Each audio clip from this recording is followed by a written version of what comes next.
नमस्कार and welcome. स्वागत है आप सभी का हमारे YouTube चैनल में। तो आज अपने जो लेकर आए हैं ये सेशन जो है ये एक MCQ यानी मल्टीपल चॉइस ऑफ क्वेश्चन का एक सेशन रहने वाला है, जिसमें इलेक्ट्रिकल से संबंधित कुछ क्वेश्चन अपने करने वाले हैं। ये जो इलेक्ट्रिकल से संबंधित कुछ क्वेश्चन अपने करने वाले हैं, इन क्वेश्चन को अगर देखा जाए तो हर एग्ज़ाम, चाहे वो ITI फर्स्ट ईयर का मान लो या फिर किसी भी कंपटीशन का मान लो, उसमें बहुत ज़्यादा महत्वपूर्ण है ये क्वेश्चन। आने लायक क्वेश्चन हैं सारे। तो आज से अपने स्टार्ट करते हैं इन क्वेश्चनों की सीरीज़ को। और जो अभी कुछ समय में 1 महीने या 2 महीने के बाद में जो ITI फर्स्ट ईयर का जो एग्ज़ाम होने वाला है, उनमें ये क्वेश्चन बहुत ज़्यादा आने की संभावनाएं हैं। बहुत इंपॉर्टेंट क्वेश्चन है। स्टार्ट करते हैं अपने फर्स्ट क्वेश्चन से। फर्स्ट क्वेश्चन आपको दिखाई दे रहा है सामने, आप क्वेश्चन को पढ़िए। क्वेश्चन कहता है which of the flowing fire extinguisher is suitable for electrical fire, यानी निम्न में से कौन सा अग्निशामक यंत्र विद्युतीय अग्नि के लिए उपयुक्त है। तो देखो स्टूडेंट्स, सभी को पता है विद्युतीय आग का नाम आते ही आपके दिमाग में जो है वो एक तो CTC आ जाता है, कार्बन टेट्राक्लोराइड, और दूसरा आपके सामने आ जाता है, एक और नाम सुना होगा आपने, हेलोन टाइप। एक और नाम आपने सुना होगा हेलोन प्रकार का। हेलोन प्रकार का जो अग्निशामक यंत्र है, ये दोनों अग्निशामक यंत्र जो है ये बिजली की आग बुझाने में सहायक होते हैं। ठीक है, अगर आप ऑप्शन में देखेंगे तो पानी जो है वो बिजली की आग बुझाने में सहायक नहीं हो सकता, क्योंकि पानी आप सभी समझ रहे हो। फोम का मतलब होता है झाग, ये भी नहीं हो सकता। और एसिड का मतलब होता है एक आपका कोई भी एसिड का मतलब क्या हो गया, देखो एसिड का मतलब हो गया अम्ल, और अम्ल विद्युत का चालक है। तो इसलिए तीनों ही विद्युत की आग नहीं बुझा सकते। आप विद्युत की आग को किससे बुझा सकते हो?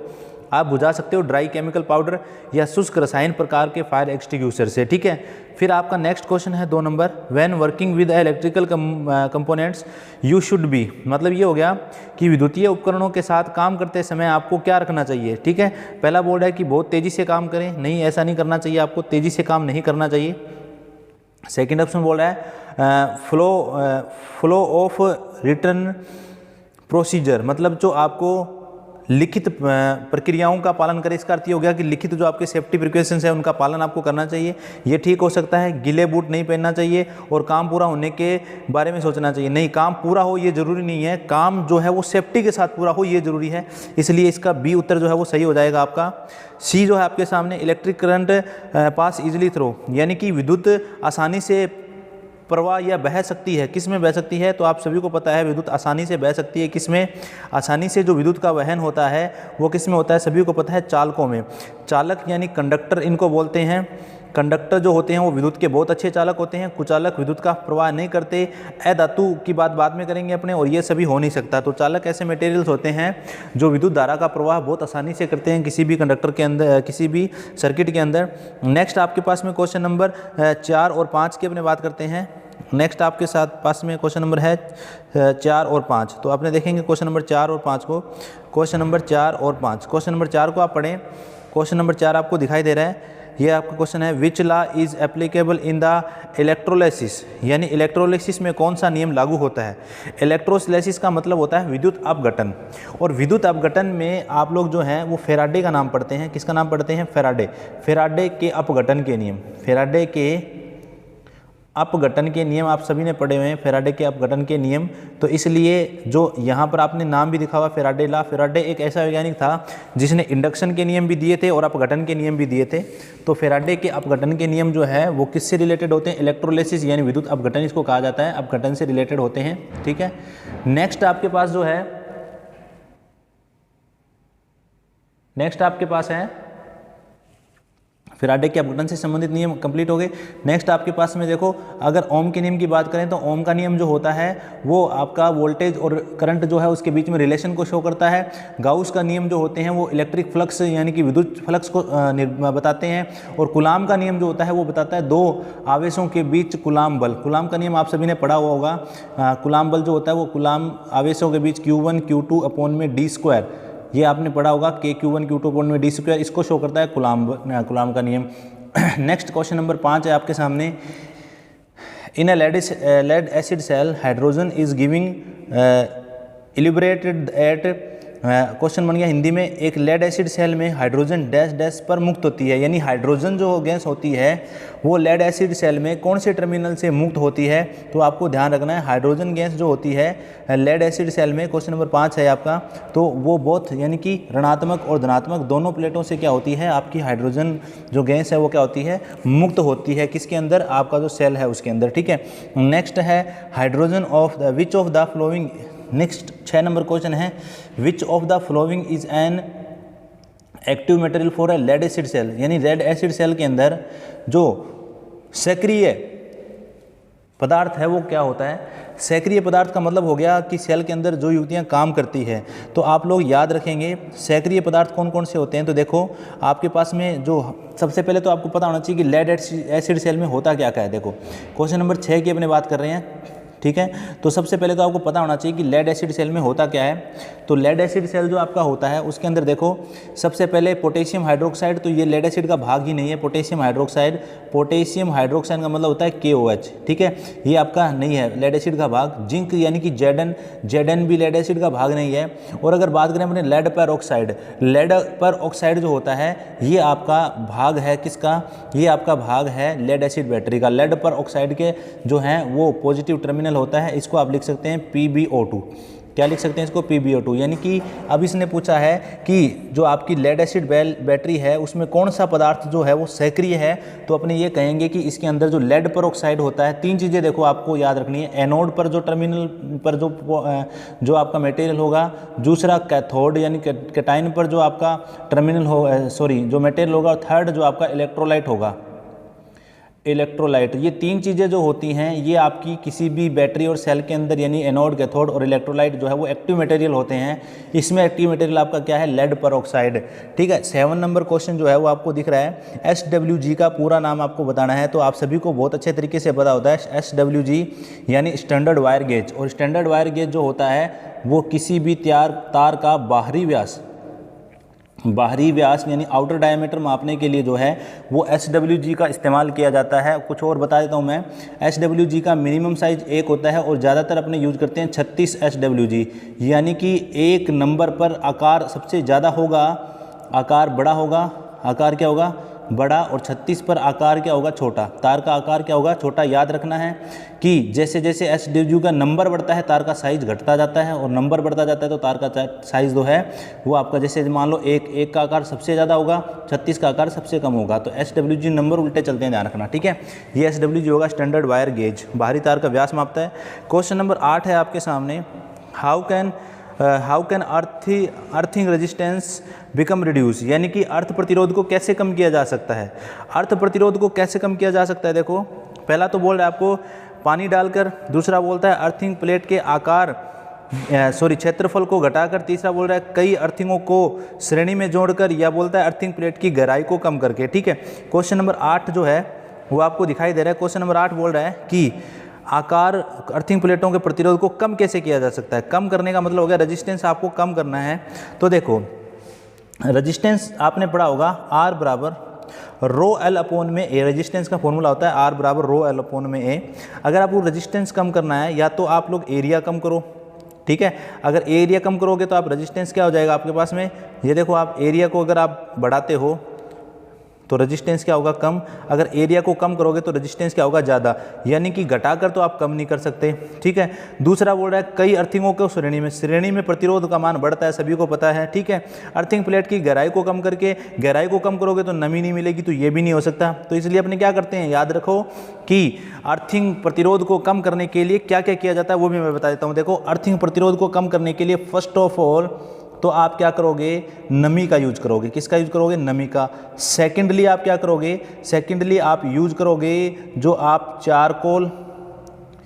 चारकोल या चूना यूज किया जाता है। थर्ड जो आपको याद हो तो आपको याद रखना है 2 या अधिक अर्थिंग को, 2 अर्थिंग जो होती है उनको किस में जोड़ा जाता है, पैरेलल में। किस में जोड़ा जाता है, पैरेलल के अंदर। तो ये याद रखोगे अर्थिंग, क्योंकि पैरेलल के अंदर कुल प्रतिरोध का मान क्या हो जाता है, घट जाता है। इसलिए अर्थिंग प्रतिरोध को कम करने के लिए जो इलेक्ट्रोड्स होते हैं उनको पैरेलल में जोड़ा जाएगा, ठीक है। नेक्स्ट आपके पास में 9th क्वेश्चन है, इसके ऑप्शन अपने आगे देखेंगे। क्वेश्चन आप लोग एक बार पढ़ लीजिए।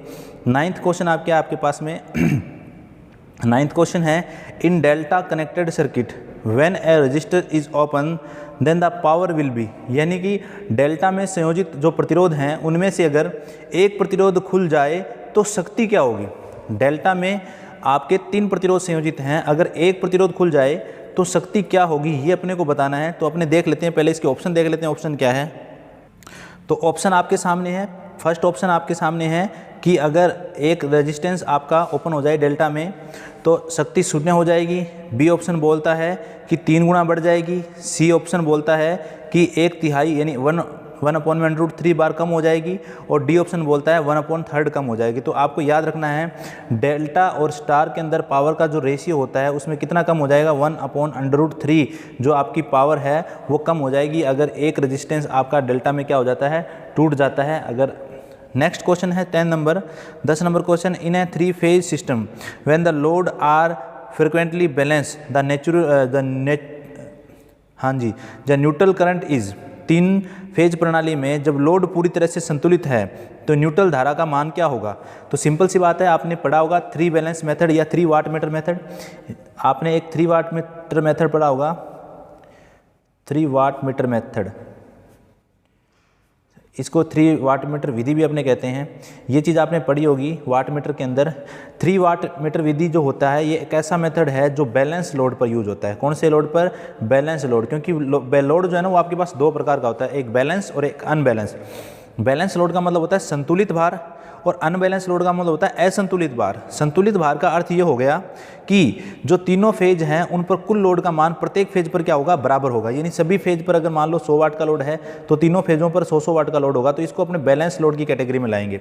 जब किसी भी सिस्टम के अंदर लोड बैलेंस होता है तो आप याद रखेंगे कि उस पर जो न्यूट्रल के अंदर से बहने वाली करंट है उसका मान क्या होगा, 0 होगा। न्यूट्रल से बहने वाली करंट का मान क्या होगा, 0, क्योंकि बैलेंस लोड है तो कोई भी अतिरिक्त करंट जो है वो न्यूट्रल से प्रवाहित नहीं होगी। अगर अनबैलेंस लोड की बात करें तो याद रखना असंतुलित भार होगा। अगर असंतुलित भार है तो लोड में से क्या कर जाएगी, न्यूट्रल में से क्या करेगी, करंट फ्लो करेगी। ये ध्यान रखना आपको, न्यूट्रल में से क्या करने लग जाएगी, अतिरिक्त धारा प्रवाहित होने लग जाएगी। कब, जब अनबैलेंस्ड की स्थिति आती है, यानी असंतुलित भार की स्थिति आती है। नेक्स्ट आपके पास क्वेश्चन है in relation to electrical wiring what does PVC means, यानी कि ये सीधा सा पूछ रहा है कि पीवीसी से क्या तात्पर्य है, पीवीसी का पूरा नाम क्या है। तो पीवीसी का पूरा नाम होता है polyvinyl chloride. Polyvinyl chloride, chlorine नहीं होता, क्लोरेट भी नहीं होता और क्लस्टर भी नहीं होता, पॉलीविनाइल क्लोराइड होता है। तो ऑप्शन जो ए है इसका वो सही हो जाएगा, पॉलीविनाइल क्लोराइड। नेक्स्ट है आपके पास the principle of dynamically induced EMF is utilize in, यानी गतिज रूप से प्रेरित ईएमएफ का सिद्धांत में उपयोग किया जाता है। इनमें से कौन सी युक्ति है आपको बताना है जो गतिज प्रेरण सिद्धांत का उपयोग करती है। तो मैं आपके सामने ऑप्शन रख देता हूँ, 12 नंबर क्वेश्चन अपने पढ़ रहे हैं। इनमें से कौन सी युक्ति है जो गतिज प्रेरित सिद्धांत का उपयोग करती है। देखो, सबसे पहली युक्ति आपके पास ट्रांसफार्मर है। तो ट्रांसफार्मर जो है एक ऐसा डिवाइस है आपके पास जिसमें फील्ड और कंडक्टर दोनों ही कांस्टेंट रहते हैं। तो ट्रांसफार्मर की अगर बात करें आप लोग तो ट्रांसफार्मर अन्योन्य प्रेरण के सिद्धांत पर काम करता है जिसको म्यूचुअल इंडक्शन कहते हैं। और चौक जो है ये काम करता है सेल्फ इंडक्शन पर। किस पे काम करता है, सेल्फ इंडक्शन, इसको बोलते हैं स्वयं प्रेरण। और जनरेटर की अगर आप बात करें तो जनरेटर जो होता है ये काम करता है किस पर, डायनामिक इंड्यूस्ड ईएमएफ या गतिज प्रेरण के सिद्धांत पर। थर्मोकपल की अगर बात करें अपने, ये थर्मोकपल जो दिखाई दे रहा है ये काम करता है सीबेक इफेक्ट पर। किस पे काम करता है, ये सीबेक प्रभाव। थर्मोकपल का मतलब हो गया कि 2 धातु अलग अलग जो होती हैं उनका अंदर अगर ताप का अंतर रख दिया जाए तो सीबेक इफेक्ट के कारण, तापांतर के कारण उन दोनों में ईएमएफ उत्पन्न हो जाता है। एक चीज़ और इसमें कॉमन है, याद रखेंगे आप लोग, सिद्धांत चाहे अन्योन्य प्रेरण है, चाहे सेल्फ इंडक्शन है यानी स्वयं प्रेरण है, चाहे गतिज प्रेरण है, चाहे सीबेक है, इन सभी का रिजल्ट जो होता है वो होता है ईएमएफ की उत्पत्ति। इन सभी का ईएमएफ जो रिजल्ट होता है वो क्या होता है, ईएमएफ की उत्पत्ति। चाहे इफेक्ट कोई भी है, उत्पन्न क्या करेगा, ये ईएमएफ ही उत्पन्न करेगा। ठीक है, नेक्स्ट है क्वेश्चन नंबर 13 नंबर क्वेश्चन बोलता है the field coil of DC generator are usually made of, यानी कि जनरेटर जो डीसी होता है उसकी फील्ड कॉयल आमतौर पर किसकी बनी होती है। तो सभी को पता है कॉयल जो है वो किसकी बनाई जाती है, तांबे की। और अगर बात करें तो सुपर इनेमल कॉपर वायर, ठीक है। इसका शॉर्ट फॉर्म है SEC, super enamel copper wire या इनेमल पेंट किए हुए कॉपर वायर की जो है वो वाइंडिंग बनाई जाती है। चाहे आर्मेचर वाइंडिंग की बात करो, चाहे फील्ड कोयल की बात करो, चाहे आप कंपनसेटिव की बात करो, किसी की भी बात कर लो, सारी वायरिंग जो है वो किसकी बनी होती है, तांबे की ही बनी होती है। नेक्स्ट क्वेश्चन पर चलते हैं अपने। 14 नंबर क्वेश्चन है, for parallel operation the generator normally performed are generator. समांतर संचालन के लिए सामान्यतः पसंद किए जाने वाले जनरेटर। तो देखो मैं आपको एक इंपॉर्टेंट चीज़ बता देता हूँ, जब भी सबसे ज़्यादा एप्लीकेशन की बात करें, बैटरी चार्जिंग की बात करें, समांतर ऑपरेशन की बात करें, एक्साइटर की बात करें, तो एक ही जनरेटर का यूज सबसे ज़्यादा किया जाता है, वो है आपका शंट जनरेटर। वो कौन सा जनरेटर है? Shunt generator. तो याद रखेंगे शंट जनरेटर का यूज जो है वो बैटरी चार्जिंग में भी किया जाता है। इसके अलावा शंट जनरेटर का पैरेलल ऑपरेशन में किया जाता है। इसके अलावा इलेक्ट्रोप्लेटिंग में किया जाता है, इलेक्ट्रो टाइपिंग में किया जाता है। ये सारे एप्लीकेशन जो है वो शंट जनरेटर की है। अगर सीरीज जनरेटर की बात करें तो लोकोमोटिव कार्य जो होते हैं, रेलवे से संबंधित जितने भी कार्य हैं, बूस्टर कार्य हैं, ये सारे किस में होते हैं? सीरीज जनरेटर में। कंपाउंड की अगर बात करें तो कंपाउंड आपके पास दो प्रकार से होता है, कम्युलेटिव और डिफरेंशियल। डिफरेंशियल जो है वो as a welding generator use किया जाता है, और कम्युलेटिव जो होता है उसका यूज आप लोग लॉन्ग यानी लंबी दूरी की संचरण लाइनों में कर सकते हैं। कौन से जनरेटर का यूज? कंपाउंड में, जो कम्युलेटिव कंपाउंड होता है उसका। ठीक है। नेक्स्ट आपके पास क्वेश्चन नंबर 15 है। क्वेश्चन नंबर 15 को अपने देखेंगे कि 15 नंबर क्वेश्चन क्या है।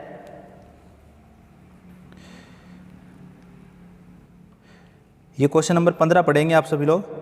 हाँ जी, 15 नंबर क्वेश्चन है, when the load on A DC shunt motor is increase its speed.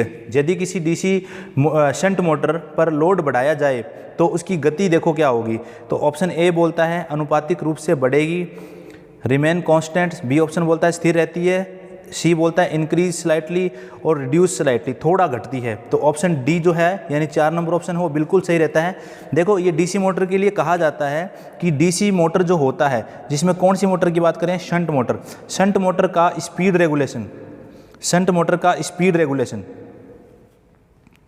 Speed regulation जो होता है शंट मोटर का वो जीरो होता है, सभी को पता है। यानी जो आपकी डीसी शंट मोटर है उसका स्पीड रेगुलेशन जीरो होता है। लेकिन ऐसे कह नहीं सकते कि अपने कि इसकी स्पीड पूरी कॉन्स्टेंटली स्पीड जो है वो स्थिर रहती है। कुछ स्पीड क्या हो जाती है? कम होती है लोड बढ़ने के साथ में डीसी शंट मोटर की। तो अपने क्या बोलेंगे? डीसी शंट मोटर पर अगर लोड का मान बढ़ाया जाए तो स्पीड का मान कुछ यानी थोड़ा बहुत घटता है, लगभग 3% स्पीड जो है वो कम हो जाती है, तो थोड़ी घट जाती है। मैंने ये डी ऑप्शन जो है वो आपका सही होगा क्वेश्चन नंबर 15 में।